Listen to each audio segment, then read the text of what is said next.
24 بود. نه خدای خوب. نویز نداشت.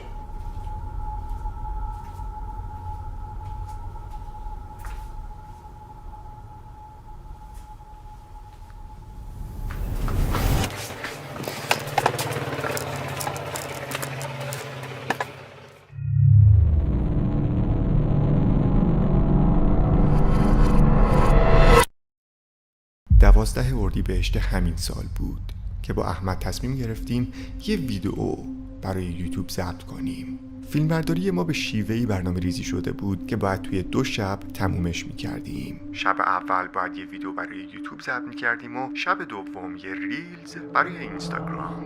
برنامه ها رو چیدیم و خونه مورد علاقه‌مو که چند تا اتفاق عجیب واسم توش افتاد و رزرو کردیم که پروژه رو اونجا ضبط کنیم. احمد رو سوار کردم و رفتیم به سمت خونه و یادم شب اول باید ویدیوی یوتیوب رو ضبط میکردیم. اون فیلم رو من اینجا نذاشتم و به هم اجازه بدید که بهتون توضیح بدم چه فیلمی الان قراره ببینید. من راستش این فیلمایی که ضبط میکنم بعضیاشون پشت صحنه‌ای عجیب‌تر و شاید ترسناکتری از خود ویدئوی اصلی داشته باشن، ولی حالا چون کوتاهن و درست فیلم برداری نشدن و شخصیان، خیلی از اونا رو نشون ندادم بهتون تا حالا و هیچ برنامه‌ای راجبش نداشتم. اما این بار وقتی یه نگاهی به آرشیو خودم انداختم با چند فیلم از خودم مواجه شدم که در حال ضبط ویدیو هستم و اتفاقایی پشت صحنه افتاده و خطرایی از بیخ گوشمون گذشته که واقعاً حیفم اومد بهتون نشونش ندم. که این اتفاقات هم ماورایی هن، هم دزدی هن و کلاً یه سری اتفاقات عجیبی هن که میخوام خیلی با جزئیات واسهتون تعریفش کنم تا ببینید چه اتفاقایی واسه من افتاده. و متاسفانه چنین اتفاقایی زیاد واسم افتاده.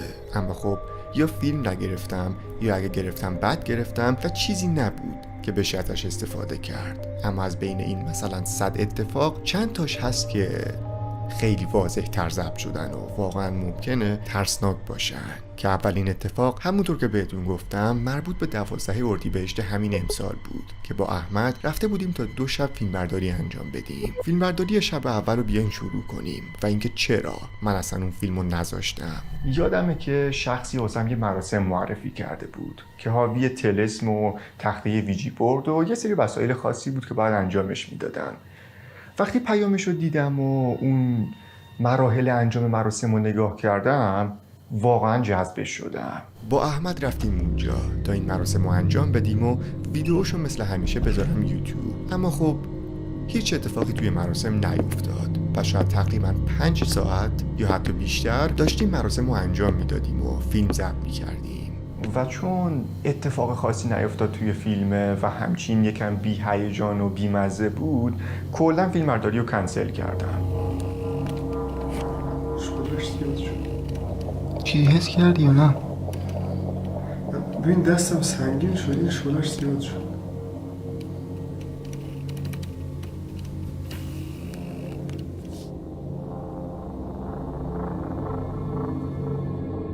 لطفاً اگه کسی اینجاست یه صدای تولید کن.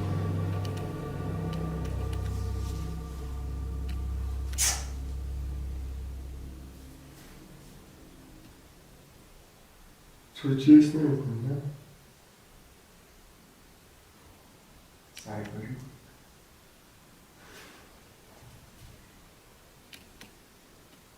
کن کن. نیم ساعته داری بیشتر. چند ساعت همینجوری میکنی؟ 1 ساعت جای اینی، 2 ساعت جای آینه ای، 1 ساعت تنهای مطلقی.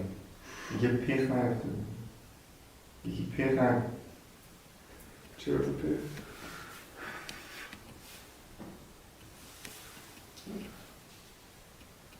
دم و دستگاه چی نبودن؟ این اسپریت باکس EMF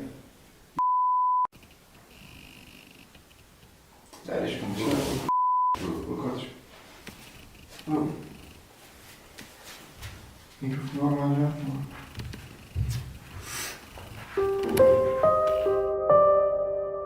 دوربینا رو جمع کردیم و واقعا ضد حال خورده بودم. تقریبا 1-2 ساعت با احمد داشتیم حرف میزدیم و همینجوری صحبت میکردیم تا اینکه تقریبا ساعتهای 1 شب شد و تصمیم گرفتیم بریم بخوابیم تا فردا شب انرژی کافی واسه ضبط ریلز داشته باشیم که همون لحظه یه فکری به سرم زد. به احمد گفتم نظرت چیه موقع خواب یه دوربین بذاریم تا ازمون ویدیو بگیره؟ احمدم چیزی نگفت و موافقت کرد. این کار رو من معمولا زیاد انجام میدم و حتی توی چالش‌های قبلی هم انجام دادم که وقتی یه مراسم انجام میدیم و تموم میشه و شبش قراره توی اون خونه بخوابیم، یه دوربین هنگام خوابیدن هم همیشه یه جا قرار میدم تا حالا اگه اتفاقی افتاد، صدایی ضبط شد، چیزی حرکت کرد یا هرچی، یه ویدیو ازش بگیره که استفاده کنم. و این یه عادت واسه من. و این بار این شب با احمدم تصمیم گرفتم این کار رو انجام بدم. یه دوربین برداشتم، یه جا کاشتم و یادم تقریباً باتریش و حافظش 5 ساعت پشت سر هم ضبط میکرد و واقعا تایم خوبی بود. دوربین رو یه جا قرار دادم و بعد اینکه تقریباً نیم ساعت با احمد حرف زدیم جفتمون رو خواب برد. لامپ خاموش نمی‌کنی؟ لامپو؟ خب دوربین رو نگاه کردم، اونو خاموش کنیم هیچ معلوم نیست. خوابت نمیبره؟ خوابت میبره؟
اما این اتفاق چیزی نبود که بخواد زیاد منو بترسونه، بلکه اتفاق شب بعدش بود. شب بعد قرار بر این بود که یه ریلز واسه اینستا ضبط کنیم و اگه در جریان باشید تازگی‌ها توی اینستا فیلمای کوتاهی میسازن به اسم خاطرات ترسناک شما که فکر کنم دیده باشیدش و اون فیلما رو من از خیلی وقت پیش ضبط کردم که تصمیم گرفتم الان بذارم. خلاصه شب آخر در حال ضبط ریلز بودیم که یه اتفاق بسیار جدی و خطرناک واسمون افتاد.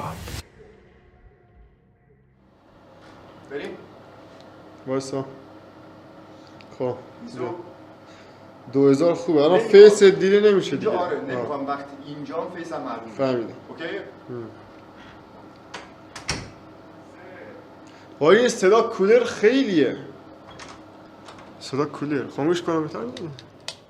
از اون موقع روشن؟ آره. احمد خب دهن سیمش الان 1 ساعت برم چیز. حال تو باید بگی خب. اوکی برو بگی دلش. میخوای چیکار کنی خب؟ بگیر دیگه چیکار کنم؟ من صدا رو قطع کنم، صدا گذاری کنم، چیکار کنم؟ کلش ها. بریم. وایسا. بیا. 3 2 1.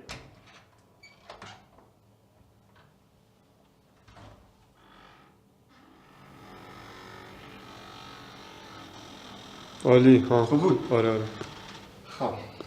خب ببین پرام زاویه بعدی اون چیزی که گفتی باحال بود که دو حالت، یعنی 2 تصویر باشه. خب؟ مثلا میگم ببین تو ذهن من اینه، تو اونجا وایستی، خب ببین داستان اینجوری بود که من این صدا رو که شنیدم، خب نمیدونم مثلا فکر می‌کنم توهم زدم، میام اینجا سمت صدا مثلا چیزی نگاه میکنم و اون حالت همیشگی. خب بعد میرم سمت یخچال که آب بخورم. خب بعد من این نمی‌کنم با اون صداه، فکر می‌کنم مثلا توهم زدم. خب اینو مثلا میرم سمت یخچال که آب بخورم، در یخچال باز من تو رو دنبال میکنم اینجوری ها. بذار بهت میگم آبو میخورم. ببین در یخچال رو بستم، اینا رو اول یادت باشه، در یخچال رو که بستم میرم دوباره سمت اتاق که حالا مثلا بخوابم یا ریلز ببینم یا هر چی. خب ببین رفتم اینجا، این گل قالی رو در نظر بگیر، این خب از اون بعد دیگه نمیام. ببین اینجا باید با دوربین وایستی. خب چون من همینجا ریاکشن نشون میدم. بعد که اومدم اینجا یه صدای خیلی واضح‌تر از اون برمیاد. خب حالا اون با صدا گذاری داره. این صدا رو که شنیدم با تعجب مثلا سمت صدای نگاه می‌کنم. یه لیوان آب بده به من. یه این موزیک دارم سر. ببین اون میکروفون چیکار کنم؟ ببین اون صدا رو که من شنیدم، خب اینجا دو حالت داره. ببین تو که اینجا وایسادی با دوربین، خب از اینجا میگیری، من میام اون ریاکشن همیشگیمو نشون میدم. خب اینجا وای میستی، من میرم سمت یخچال، بذار از کادر خارج بشم. خب این یه پلان خارج بشم. پلان بعد خود یخچاله. جای یخچال وایسادم رفتم، حالا مثلا آب میخورم فلان میکنم و اینا. وقتی آبو خوردم و دارم میرم سمت گل قالی، دنبال کن منو با دوربین. خب که اونجا وایسادم. خب اونجا وای میستم، یه ریاکشن هم نشون میدم. اینجا ببین زوم نمیخواد. نه زاویه ثابت. زوم ثابت. ببین اونجا چون یه دوربین اونجا گذاشتیم، اون سکانس پرده رو، اون پلان پرده رو اون باید بگیره که یک نواخت باشه چیزش. من اونجا وایسادم، زیر لبم بهت میگم برو. بهت گفتم برو، سریع بیا اینجا وایسی. خب که باز از این زاویه رفتنم دنبال کنی. بعد من اینجا یواش میرم سمت پنجره، اون زاویه اونجا میگیره قشنگ چیزه. بسته است چیزش کلوزه. اونجا که بود من میرم نزدیک دوربین، پرده رو میزنم کنار، بعد قشنگ ضبط میکنه دیگه. با تعجب نگاه میکنم. تا زمانی هم که نگفتم کات نور راه اوکیه، ببینید این نور داخل اون اوکی میکنه. آره اون لنزش اف چیزه، اف 1.8 نور داره. الان نور اینجا اوکیه، چون نور اف 4 بود. نه خدای خوب بود. نویز نداشت. طبیعی بود. بعد اینو بندازید غیر طبیعی میشه. ما غیر طبیعیش کار نداره، نویز نداشته باشه. مطمئنی نداشته؟ نویز که نداره. حاجی مثلا شب دیگه. نگاه الان مثلا نور آهنگربا داره که مثلا توی یخچال بزنه. نمیخواد. خواهد اول فیلم نگذاشتیم که همین.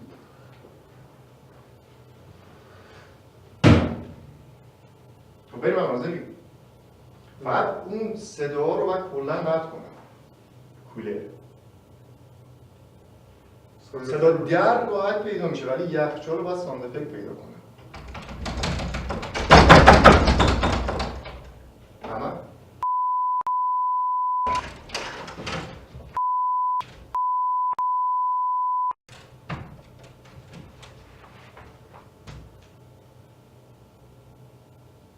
کیه سعید؟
خدا وکیلی برداشت رو رفت. بگیم گم شو. یعنی خود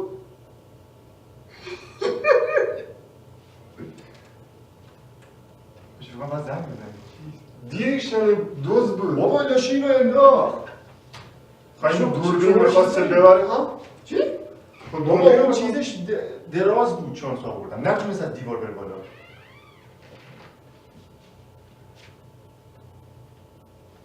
الان مثلا میخواسته بیاد داخل. ها در بسته بود شانسمون.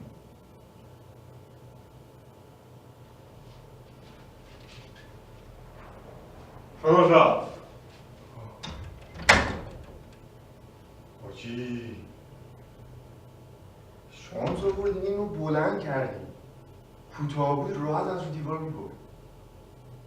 باید جمع کن بریم یا زنگ بزنم به موبایل هم سلام داری شت خانم ریده شد تو دوربینت. شکست نه؟ بله لاباز اون لنز چیزه هست خیلی مهم نیست.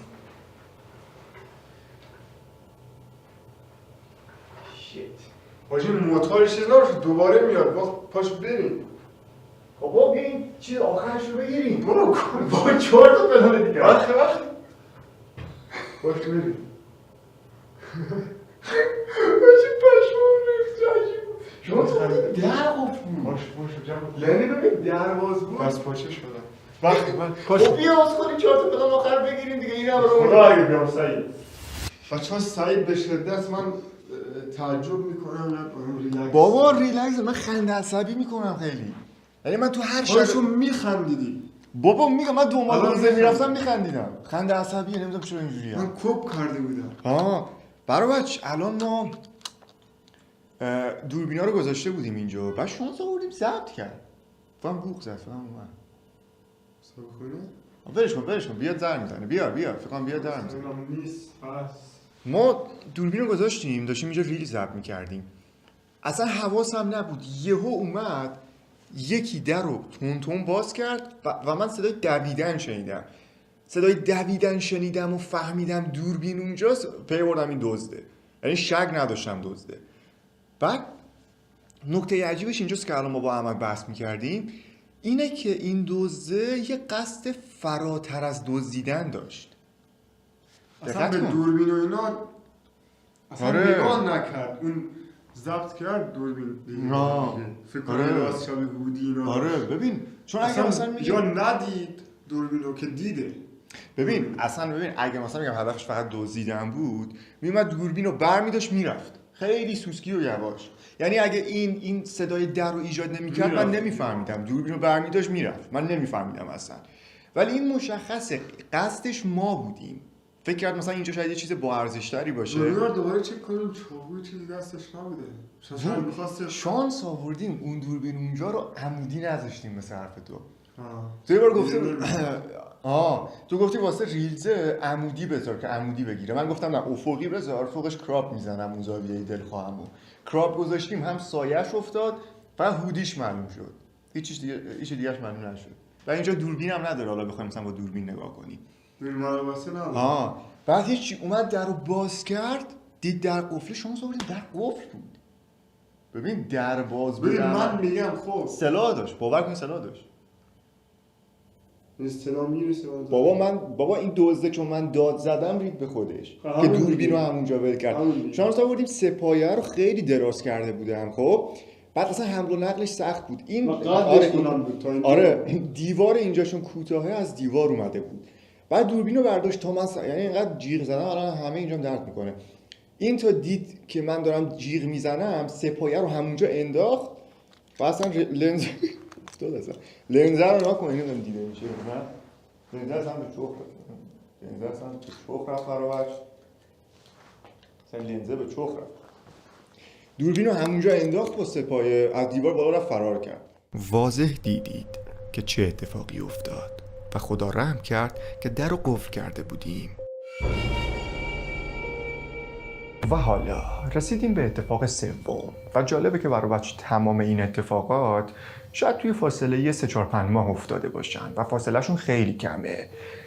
اما اتفاق مزخرف بعدی که واقعا منو ترسوند و خدا از اون آدمی که این کارو کرد نگذره واقعا نمیدونم چه قصد و نیتی داشت. اتفاق بعدی بازم مربوط به یه ریلزه اما با این تفاوت که این بار رفتم تنها ضبط کنم. ضبطش ساده بود. زاویه ها ساده بودن و تصمیم گرفتم تنها برم ضبط کنم چون احمد یه شهر دیگه بود. رفتم به اون خونه که واقعا جای باحالی بود و ساعتهای 4 ظهر تحویلش گرفتم. همینجوری نشستم و با موبایلم بودم که یهو آیفون خونه زنگ خورد. رفتم دیدم ولی کسی نبود. دوباره 1 ساعت بعد آیفون زنگ خورد ولی بازم کسی پشت آیفون نبود. و چون چیز چندان عجیبی نداشت ازش ویدیو نگرفتم. مجدداً بر وجه آیفون زنگ خورد و بازم کسی پشت در نبود.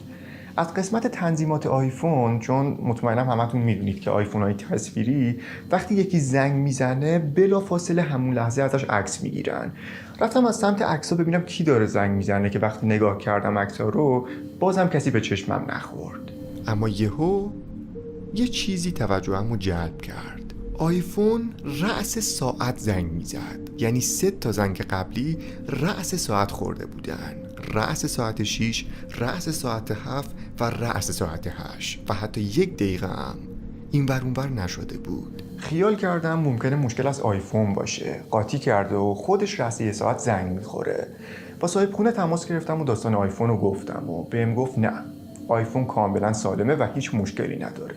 منم گفتم باشه و از اینجا به بعد تصمیم گرفتم دوربین به دست باشم. دوربین رو گذاشتم دقیقاً روبروی آیفون تا اگه مجدداً مثلا رأس ساعت 9 زنگ خورد ازش ویدیو بگیره که ببینید چه اتفاقی افتاد.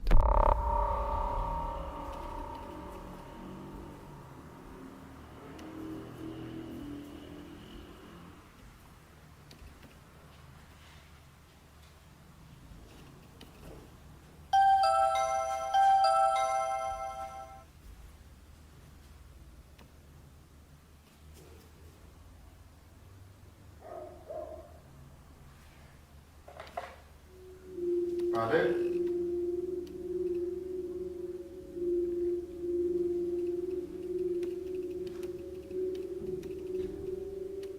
بله.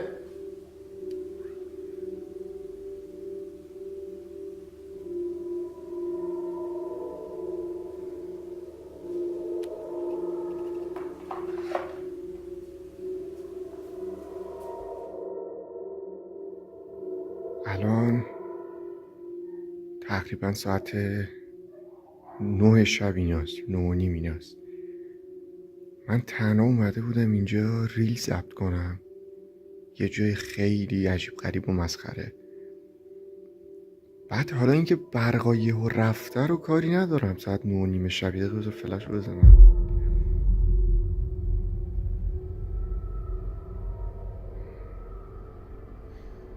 اینکه برقا رفته رو من الان کاری ندارم.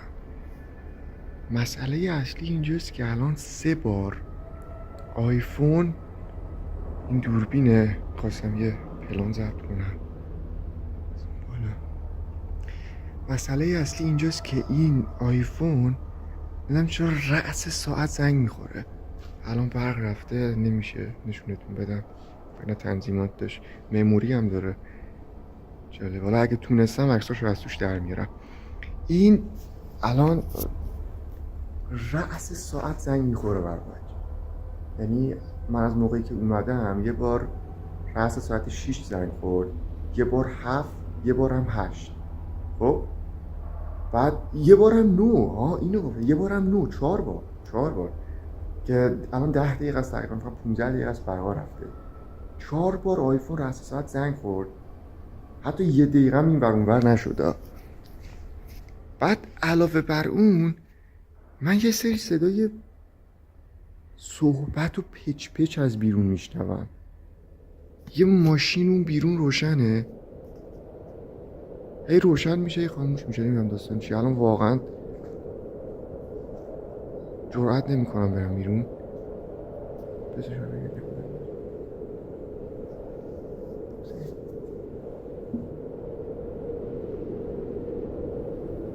چی دیگه نمیشه.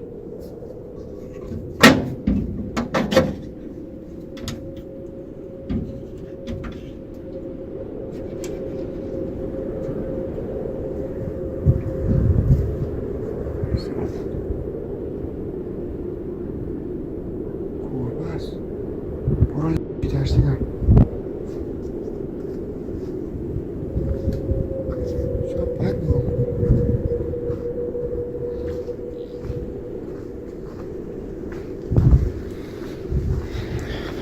خدای بگیرد.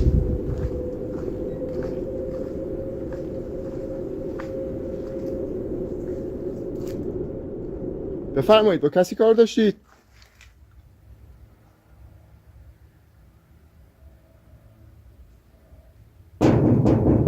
کسی بیرونه؟ کسی بیرونه؟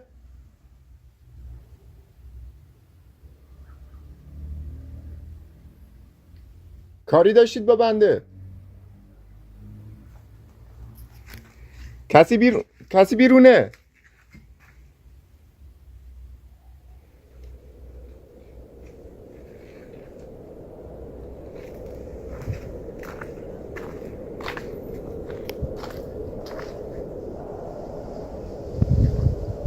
جواب نمیده.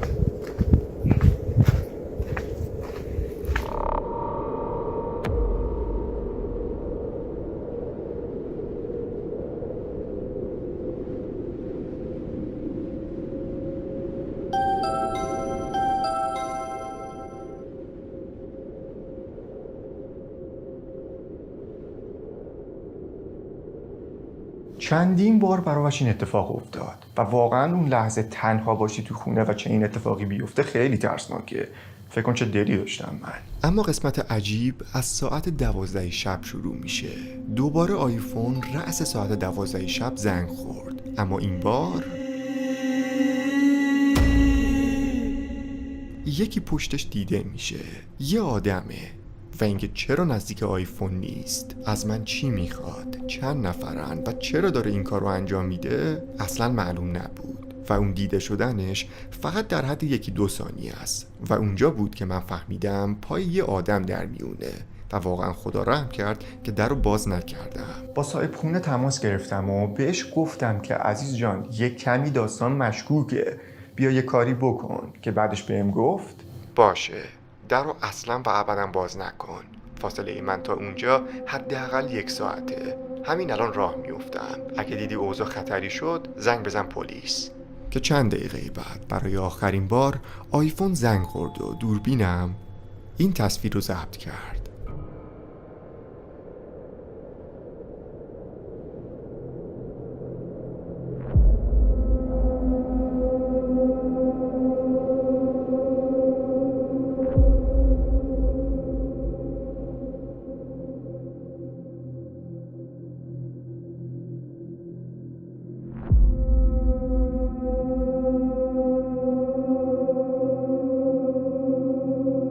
درسته برای بچه، یه نفر به زور قصدش وارد خونه بشه و چون یه قسمت آیفون چراغ ماشین دیدم، حدس من اینه که 2 نفر بودن که دیدم وقتی نمیشه و من بیرون نمیام از خونه، آخرین تلاشاشونو کردن و بیخیال شدن و واقعا خدا رحم کرد که در اون لحظه باز نکردم.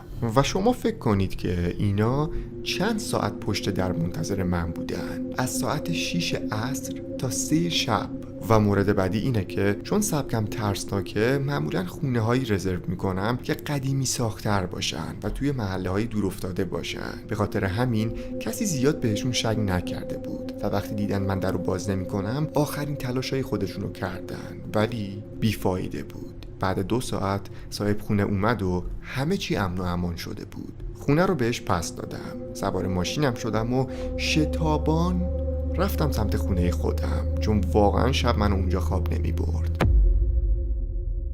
و اما فیلم و اتفاق آخر که همین 2 هفته پیش اتفاق افتاد و هیچ جوابی واسش ندارم که بدم، چون از هر جهتی بهش نگاه کردم غیر منطقی بود. داستان این اتفاق از این قراره که من به همراه 2 تا از رفیقام یعنی حسین و صدرا قرار بود برای چند روز بریم تفریح. با حسین سوار ماشین شدیم و چون صدرا یه جای دیگه بود، تقریباً 1.5 ساعت لوکیشنش با ما فاصله داشت. ساعت 1 شب بود. با حسین راه افتادیم تا بریم سمت صدرا که شب پیشش بخوابیم و فردا بریم تفریح. و حدس بزنید که چی شد؟ ماشین داخل یه جاده بسیار مزخرف از کار افتاد و راه نمی رفت. با حسین زدیم ماشین رو بغل و اگه بخوام با جزئیات تر بهتون بگم، ماشین روشن می شد، استارت می خورد، فقط وقتی روشن می شد دور موتورش می اومد پایین و یهو خاموش می شد و اون آخرا اونقدری اوضاعش بد شده بود که دیگه اصلا روشن نمی شد. بچ ساعت 2 شب ماشین نمیدونیم چه مرگش زده، استارت اینجوری میخوره خیلی. یعنی الان ضربان قلبم رو 1000 وسط جاده. مدف چی بود؟ آجی بیا بریم تو ماشین در قفل کنیم. بیا زنگ بزن امداد. به خدا خف بفته. بیا بریم تو ماشین. بیا تو ماشین. زنگ بزن امداد بیاد. کاپوتو میدادی بالا فکر نکنم ماشین چیز شده. آجی من پارک کنم. گوشی تو بیا کنی آجی اینجا خفگیر پفگیر یعنی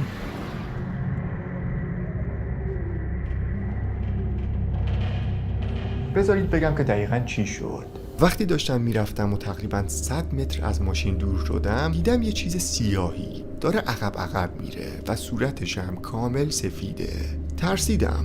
واقعاً فکر کردم تفهم زدم. ولی در همون حین که داشتم نزدیکش میشدم یه جا با چشم واضح دیدمش و قسمت عجیبی اینجاست که قدم زدنام ناخودآگاه بود و داشتم مدام بهش نزدیک و نزدیکتر میشدم که یهو اومد سمتم. اندازش واقعا بزرگ بود و مطمئنم حیوان نبود. صورتش سفید بود و یه چیزی انگار دستش بود. با تمام سرعت رفتم سمت ماشین حسین، در رو از داخل قفل کردم و چنان استرس داشتم که حسین از من بیشتر ترسید. وقتی رسیدم پیش حسین اون حتی از من بیشتر ترسید چون ریاکشنم خیلی بد بود. سوار ماشین شدم، در رو قفل کردم و عجیبه که دیگه ندیدم اون موجودو و اصلا انگار دنبالم نیومد. انگار غیب شده بود و واقعا نمیدونستم چیه. آخر سر امداد اومد و ما رو برد و وقتی از امداد پرسیدم همچین چیزی دیدم و ویدیوشو گرفتم گفت احتمال داره یه معتادی، یه بی خانمانی، یه چیزی باشه که میخواسته بترسونتت چون این اطراف خون متروکه زیاد داره. باز همکارش میگفت نه، اون چیزی که دیدی ممکنه واقعا جن باشه و کلا تا خود مقصد راجع به این چیزی که دیدم و اتفاقی که افتاد داشتیم بحث میکردیم و واقعا اتفاق عجیبی بود. 4 اتفاق که توی فاصله کمی افتادن واسم و حیفم اومد بهتون نشونش ندم. سعی کنید خیلی مواظب خودتون باشید برو بچه. اون بیرون از اون چیزی که فکر میکنید اوضاع بدتره. وسایل قیمتی، وسایلی که زیاد توی چشمن و وسایلی که حالا یه کمی گرونن و سعی کنید زیاد به خودتون این ور اون ور نبرید تا آخر شب بیرون نمونید چون همونطور که دیدید اوضاع واقعا خیلی فاجعه باره و شانس آوردم واقعا بلایی سرم نیومد. خلاصه امیدوارم از این ویدیو لذت برده باشید. اگه اتفاق عجیب تری افتاد حتما بازم ویدیو میگیرم واسهتون میذارم و حتما به این بگید از بین این اتفاقایی که واسه من افتاد کدوم یکی از همه بیشتر ترسناک بود و ذهن شما رو درگیر کرد. من خودم اتفاق سوم واقعا واسم خیلی ترسناک بود و حس بدی اون لحظه داشتم. خلاصه مرسی که فیلمو تا اینجا تماشا کردیم برو بچ. عشق منید و تا ویدیوهای بعدی خدا نگهدار.